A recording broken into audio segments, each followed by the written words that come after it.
Hey, what's up, YouTube? We're trying this again. You probably saw me already recording a podcast episode. I'm gonna try this one more time. I didn't like the way that one came out, so uh, you're gonna see this. Maybe I will even take off um, the original one so that you cannot see it. Um, I'm not. I'm not jumping on right now to record. I'm just trying to see if this will work. I can't figure out how to flip this camera. It's looking ridiculous. It's telling me to share this. I don't know where to share it. I don't know where to share it. All right, we're not doing that. All right, I'm gonna go ahead and record this podcast episode. Hopefully, it comes out better this time than it did the first time. And yeah, let me hit the intro, and then I'll come on and start talking.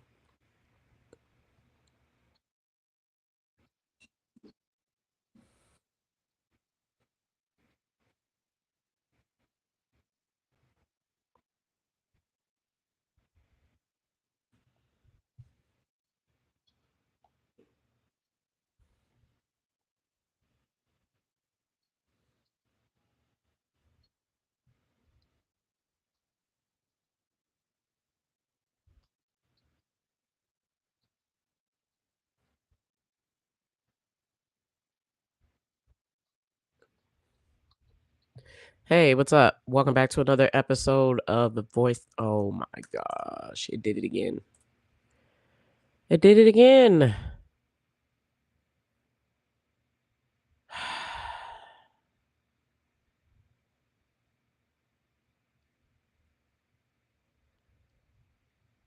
It did it again. Why is it doing this, bro? Let's check it. Check, check, check, check, check, check, check, check, check. Nope, it's not recording it. What is going on? All right.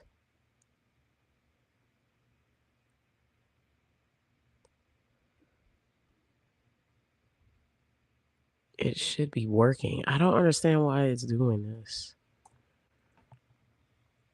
Check, check, check. All right, here we go. We're gonna try this again, YouTube.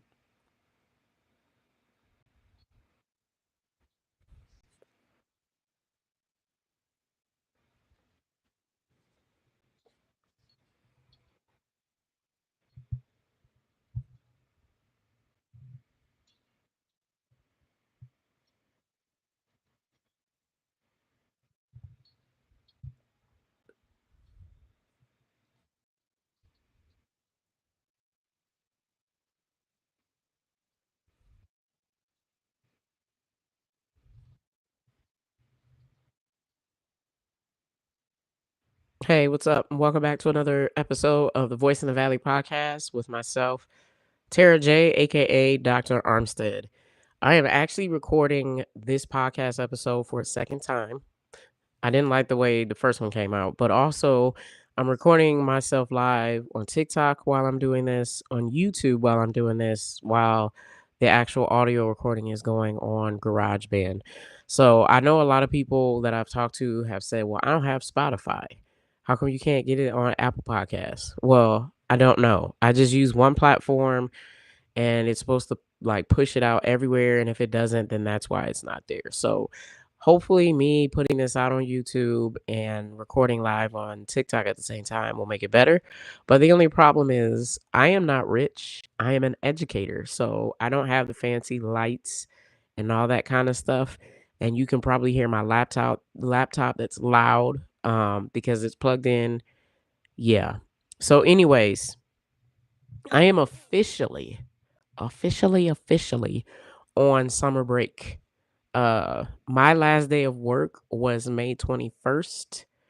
My son graduated on May 22nd, and his graduation dinner was on the 24th.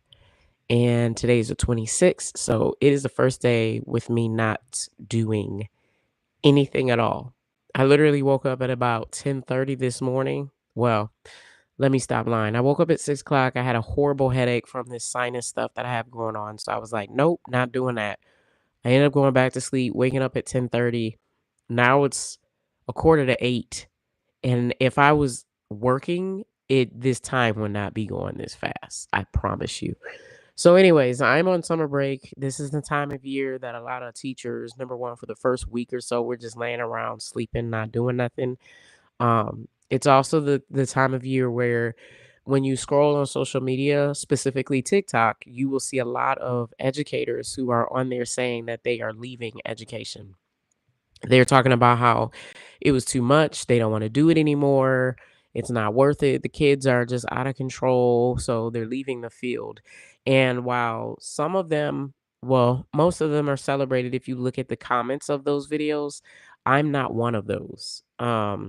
I talk my mess, I have my stress with the field of education, but I am not an individual that is going to tap out until I hit the 20, 30-year mark or you know, yeah. I when I signed up to be an educator, I knew that this is what I was going to do. Did I have any idea that it was going to be this difficult? I did not. I did not know that I was going to be loving thousands of other children that are not my biological children, just like I do my own child, and feeling so hurt some days when they are disrespectful or, you know, typical preteen teenagers. So, anyways, this episode, I want to just, it's going to be short, hopefully, because I have all these platforms going at the same time and I flat out don't know what I'm doing. But I just gonna get right to what I want to say. I'm not gonna like intro it and then say the reason I'm telling you that. I want to talk about the reason why I will not leave education. I may leave a school, I may leave an organization, but I will not leave education. And some people who have followed me for a while, who have known me personally, they're probably like, duh, all the crap that you've gone through, if you haven't left not, yet, then you're never going to leave. But if you are new to my podcast, to this podcast and who I am, you don't understand the things that I've gone through and those things being every excuse for me to leave. But I am not leaving education. I may get a different position. I may be, like I said, with a different school or something, but I will not leave this field because there is a deeper reason why I stay. You could pay me more money. You could give me smaller class sizes. You could let me choose the curriculum. And I still feel like that is not the reason why I would stay in education.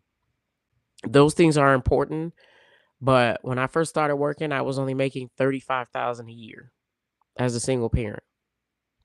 My classroom sizes were 88 students. Right now, my classes are between 28 and 30.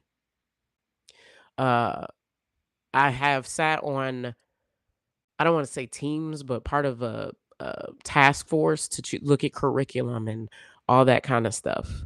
So those things are important in education, but whether they are in my favor or not, they're not going to make me leave education. I've had students threaten to unalive me. I've had parents threaten to physically do something to me, and I'm still not going to leave education. And the reason I'm not going to leave education is because this is not a job to me.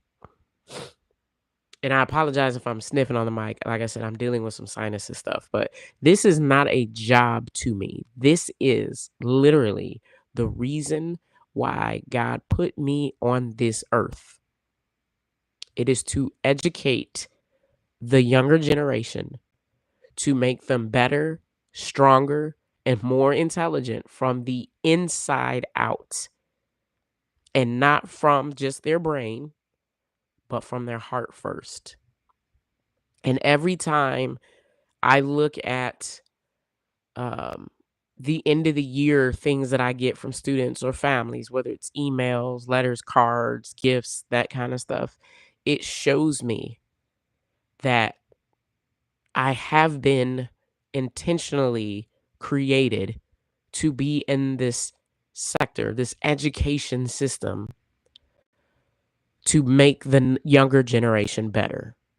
And it may sound confusing, but everything that I've gone through in my life. I went through severe bullying. I've been severely verbally abused my entire life, even up to this date. I've been divorced. I've been laid off. I've been unemployed. I've been falsely accused. I've been physically hit or whatever, altercations, all that kind of stuff. I've worked alternative school, special ed. I volunteered at detention center, and everywhere I go, I relate to the students not because of being a good teacher of content, but because of the things that have happened to me in my life and how God has allowed it to shape me into something different, into being someone that, unless you gone through what I've gone through, you would not understand it. Um, so this time of year, as I already mentioned, there's a lot of teachers who post online about how they're so glad to be on break because they're sick and tired of the kids, and or you get those who are saying, I'm gonna miss my students, or you get those that are like, this is my last year, I'm not coming back to education. And for me, I struggle with it because yes, education is hard, it's tough, it's not butterflies and sunshine. It is, anybody who's a called educator knows that this is a hard job. But I just feel like when the world right now, the society right now already doesn't respect us as educators as much as we should, they already don't respect the job of being an educator. Us putting all that online, all that negativity, is just feeding the fire. Like, if you want people to pay you more, to respect you more, to appreciate you more, then you wouldn't go online and talk about all the crap and the garbage and how much it sucks and see everybody leaving. Like, that just hammers home the point to them of, look, that's why we don't need to pay them. And I know I'll get people who are mad at me for that, but if you know me for a while, I don't care, because I feel like being an educator, people mistake this job just for giving knowledge to other people. We don't understand that being an educator, yes, that's the foundation of education, is giving knowledge. But where do you get that knowledge? From your life experiences. So if you as an adult are struggling with healing from your past or healing from your present or healing from anything and you're not whole, then when you step into that classroom, you are going to project that on your students, and your students are going to give it back to you. And that's why it's going to feel like you're in like this cesspool of negativity. And so that's why, with my social media, with my podcast, or with even my conversations with individuals, I'm very intentional about what I share and what I don't share. And if you know me on a personal level, you know the struggles that I go through in education, and not just the struggles, but the deep emotional, spiritual responses that I have had to the things that I've gone through in education. But I don't put that all on social media, because in my mind and in my heart, in my opinion, if I just go out here and put all this negative about education and how I want to leave and I'm going to leave the field and I can't stand it, and da da da da, again, how is that going to get society to respect us and to be willing to pay us and be willing to listen to us when we offer them suggestions on how to make this feel better? So this time of year is usually when I sit and I reflect on this whole entire school year. And the general public usually sees teachers over the summer and probably thinks that we're the most laziest individuals in the world. Because I don't know about you, whether you're an educator, somebody that does have that position, but for like the first week or week and a half, all I do is sleep. I get up, I do the usual, like wash your face, brush your teeth, get dressed, take a shower, all that. Like, the hygiene doesn't go out the door. That'd be disgusting. But for that first week and a half, I literally spend most of my time sleeping. It's almost like now you are recharging literally from that whole 8 to 9 months that you have been teaching. And during that time, there are moments where I get letters or notes or cards or emails or texts from parents that I've had their children in the past, just talking about the impact that I've had on them. And this start of summer has been unique because my son also just graduated. And so a lot of people are seeing now, which is, I can't describe it, but they're seeing now that the things that I do with their children in my classroom is going to it's going to be displayed in the same way that it is with my son. So, in other words, I love my students the same way I love my child. Now, I am not going to go above and beyond for other people's children and not my own child, but I do have my students' backs. I tell them all the time, when I say I got you, I got you. And I have students now that are almost 30 years old, and I have students who are in their 20s. And some of them have stayed in contact with me, and they come back and they talk about the impact that I had on them. And again, it's never about the content. It is never about the math. We don't sit there and chop it up over uh the Pythagorean theorem or something crazy like that. Like they talk about how in my classroom the jokes that I had, the silliness that I had, the concept of teaching them work first, fun later, or to be proud of themselves and love themselves despite what everybody else is saying. And so this is the time of year when I'm scrolling through social media, especially TikTok, and I see all these negative videos from teachers that I get so frustrated because I get it, I understand it. But at the same time, the point is, how can we get society to respect us, to love us, and to pay us more if all we do is blast the job that we have? This is a calling to me. And what I mean by a calling is I know that God created me to do this. And so what I'm doing now, you probably hear this paper, is I'm going to read this note from a student of mine. Um, they gave it to me the week after Teacher Appreciation Week. And there are some teachers I know that during Teacher Appreciation Week, they are just looking for what they're going to get. Like, all of my students should be getting me something. All the parents should be paying for something. And they get frustrated if they don't get what they thought that they should. And I totally understand, like, this is a hard job. And that word doesn't even do it justice. There are so many people, just think about it. Like, think about how many people say, if I was a teacher, I would end up in jail. Or how many people say, if I had 25, 30 more of my students or of my child in the classroom, I would go crazy. Or they go on a field trip and then they come home and they talk about how exhausted and how done they are. Like, bro, that's a field trip. Try doing that every single day for 8 hours a day.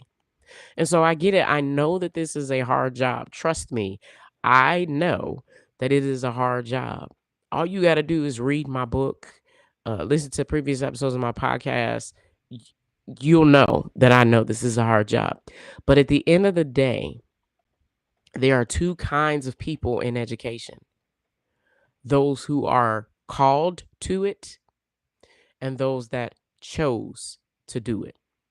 And if you are called to it, God is eventually going to get you to understand the importance of being intentional about what you do and don't share and what you do and don't say. Because when you complain about the job that you are called to do, you are complaining almost in a sense about God's will. And if you chose to go into education, then you need to think about why you chose to do this. Why did you choose education rather than any other field? I've literally met people that said, I wanted to get into education because I felt like, it couldn't be that difficult. And that's a slap in the face. Like, that's like saying, oh, if I can't do any other career, then I'm gonna just go be a teacher. Cause it's like, it's easy. You just gotta tell kids, shut up and sit down and, give them this information that they're never gonna use. Anybody could be a teacher. Like, that's what people don't realize they're saying when they're like, oh, I wanted to get into it. Couldn't be that bad. And then you get into it and you become one of the individuals that all you do is you complain and you have a issue with everything in education. And I'm not saying, please do not interpret this as me saying that everything is good. You should only talk good about education. But if you are called to it, you have to stop complaining. You have to stop putting all this negative stuff on social media. And you have to really sit down with yourself, by yourself, to figure out what is the really deep root that is causing you so much turmoil in this field. Because if you're called to it, that means you were literally born to do this job. And if stuff is not working out the way that it seems it should, the issue is not the field. The issue is yourself. And I know people are going to get mad, but that's a conversation that I had to have with myself. So anyways, let me get back to this letter. This letter is from a student of mine from this year, the 2024-2025 school year. And I got it the week after Teacher Appreciation Week. And so I'm going to read it. I'm not going to include the student's name. I'm not going to include the school's name because I'm not new to this. I'm not ignorant. I'll just put it that way. All right. So it says, Dear Dr. Armstead, thank you for making 8th grade year fun and go by fast, even though you get mad sometimes and you're not a morning person. I still enjoyed math this year. I am happy to start summer, but I will definitely miss you when 9th grade starts. I wish you good luck the next years you are at this school, and I hope you enjoy them. Thank you for also always putting a smile on my face and making me laugh. I definitely had a good time with you while it lasted. I am happy but also sad to start 9th grade because I know there will not be a teacher like you. So I really do hope that your next set of 8th graders really do enjoy you and make you laugh like some of us did. If you know who those kids are. But yeah, so thank you for being a great teacher. And the reason I wanted to share that, I don't want to share because of clout. Like a lot of people, teachers, we have a bad habit of the student gives us something or uh somebody says something to us or does something for us, and we like to go ahead and we like to blast it, put it on social media, try to get likes and follows and all that stuff. That's not why I'm sharing this. I'm sharing this letter because this is why I'm not leaving education. It's not the money, it's not the class size, it's not the curriculum, it's not necessarily the peace that goes on in these places. It's not having the best of the best administrator. The reason I'm not leaving education is because I've realized this is a calling that very few of us have. And there are a lot of us, I talk about this in my book, there are a lot of us in this field that chose to go into education rather than being called to education. And the teachers that have been called to education, we have our moments. We have our down days and times. But we go back and we read the letters like this and we reflect on the memories that we've had in previous school years. And we recognize we got to keep doing this because it's not about us. It is not about, sometimes it's not even about the students. It's about the spiritual things that the generational curses and things that we're breaking. The one thing that keeps me in education is recognizing that I am not changing knowledge. I'm not giving knowledge. I'm giving life to young people because, like I said, I have students who are almost 30 years old, if not in their 30s. I have a student that I just keep reflecting over who is a junior in college right now that will call me and check in on me and just, we'll have conversations about God. I talked about it last episode. And that is life. There is nothing else that I could do to be able to take the things that I've gone through in my life, the very negative, tragic, toxic, traumatic things that I've gone through, and flip it around to be something positive that will help propel young people forward for a lifetime. You have to understand that if you are in education and you are trying to be the teacher that you needed when you were young, get your focus off of the physical things that you see right now. Yes, there's crazy behavior. Yes, there's not enough money. Yes, we have, all this chaos with the Department of Education possibly going away. Yes, we have all this going on. But get your mind off of that physical stuff and recognize that if you are trying to be the teacher that you needed when you were a kid and you know that you were called to do this job, you are not going to see the other side of your work. You're not going to see that until these children are older and until they come back, if they come back and they find you and they talk to you and stuff. I've taught thousands of students to this point.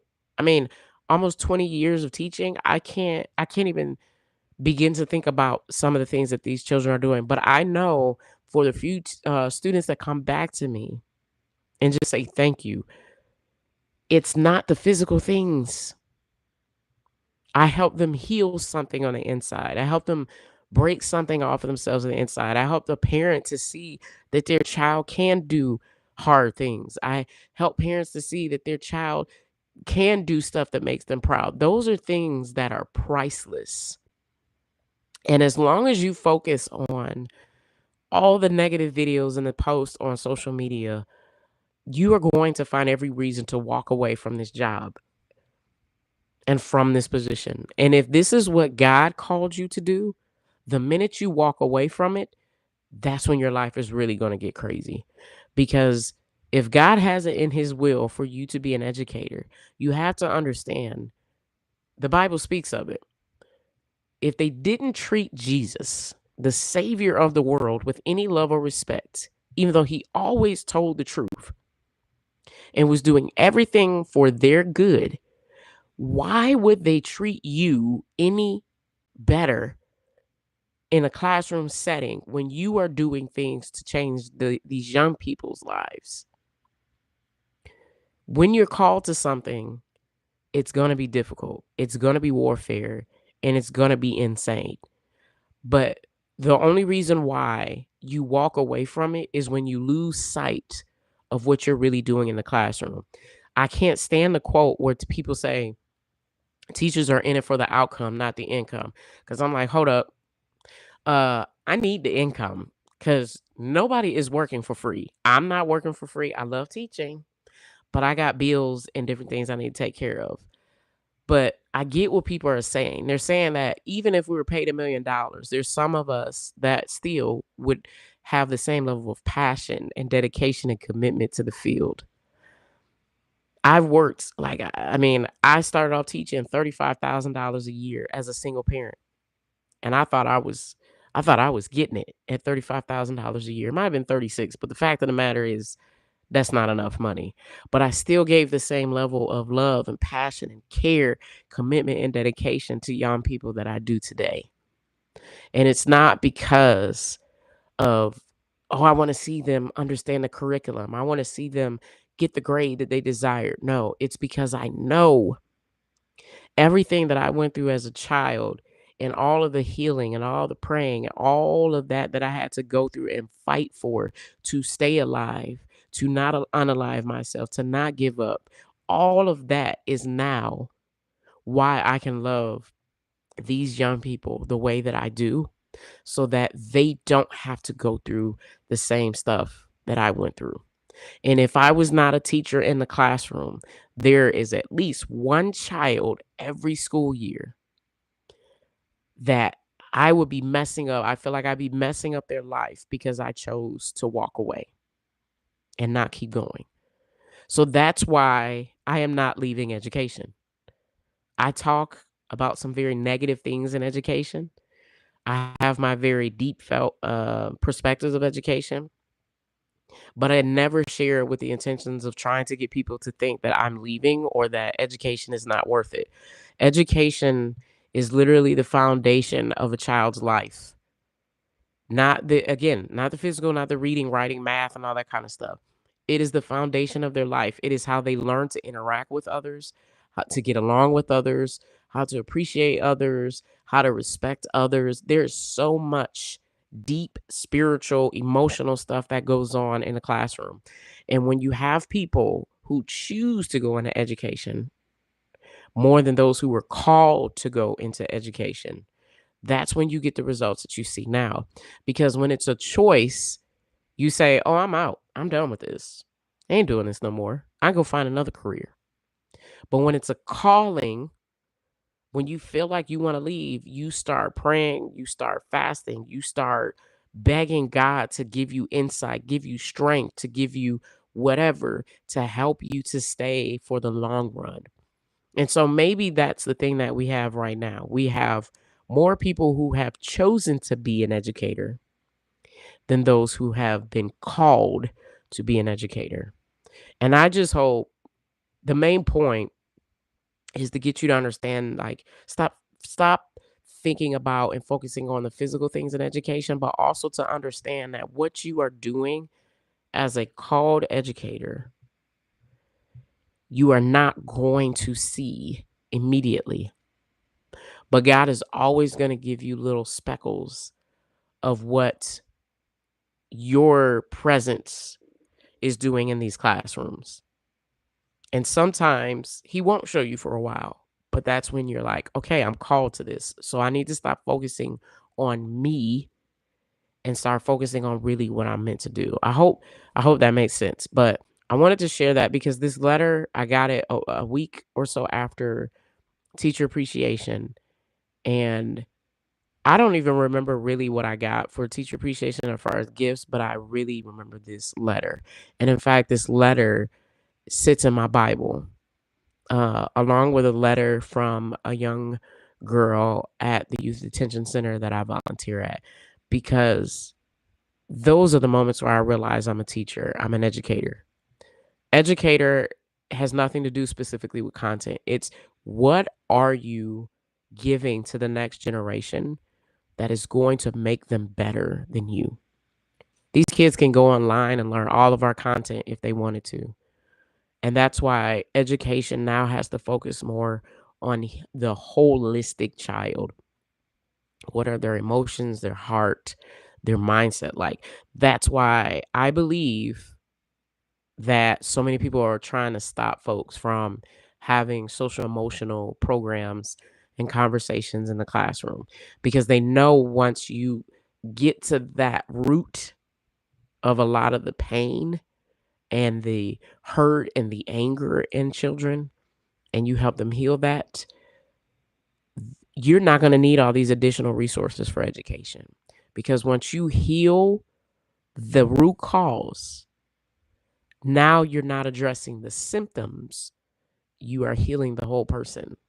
So now it becomes a life change. Like they know what to do to stay healed and to keep going. If you go and you break your arm and they just tell you, "Oh, we're just gonna give you some Advil to stop the pain." You're like, "It's broke. I need it to be like put back in socket."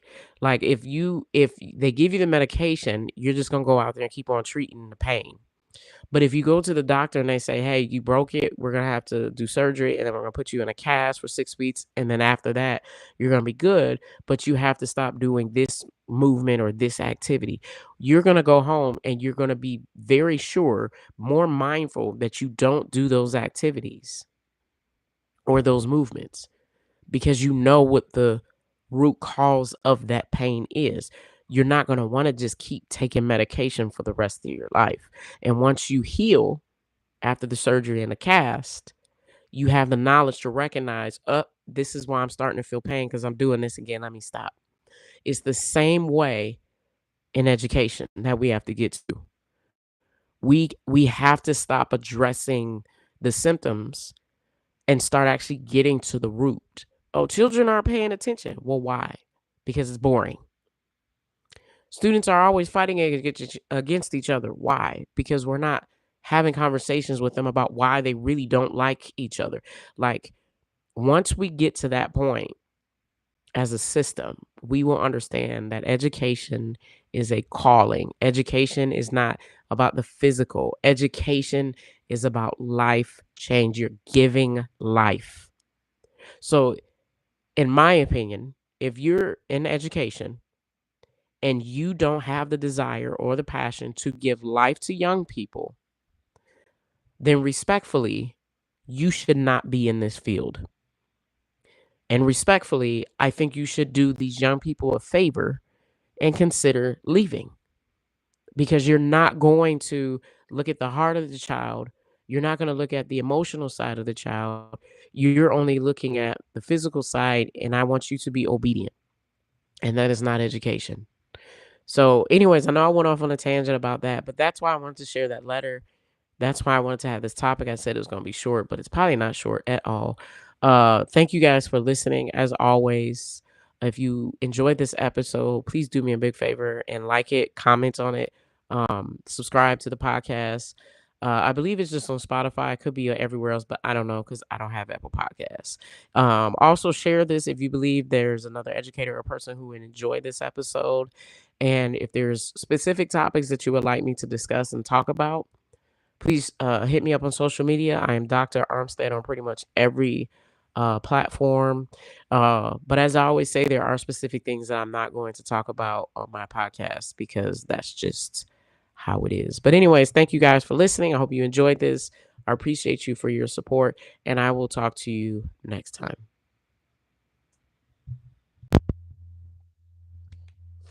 Hey, what's up, you guys? That's one of the hardest podcast episodes I had to record because the sinus stuff is going on. If you are still in here, I'm gonna go ahead and probably shut this down in a little bit, but please make sure that you uh, go follow my podcast on Spotify. I believe it's just on Spotify. It could be everywhere else. I don't know. It's called Voice in the Valley. Uh, I am also on Instagram under the same name as here. I'm on YouTube under TARAJ0214. So yeah, those are the places where you can listen to the podcast episode. You can see the videos. If you are new to listening to what I'm all about here on my socials on TikTok, then make sure you go ahead and follow me. I haven't put too much on there recently because it's graduation season for my son. I'm a single parent, so it's getting emotional. But yeah, thank y'all for sitting here for a little bit. I'm going to shut this down so that I can shut this down, this YouTube down, and then I will upload this episode that you guys just heard tonight.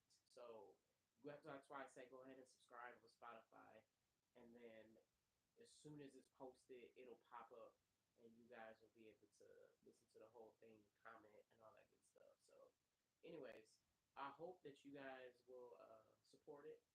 I don't know about you guys, but I'm tired of all the negative posts about education because it does not help. It does not help at all.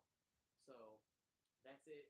Thank y'all for sitting here for a little bit. Thank you for the likes and all that stuff. And talk to y'all later.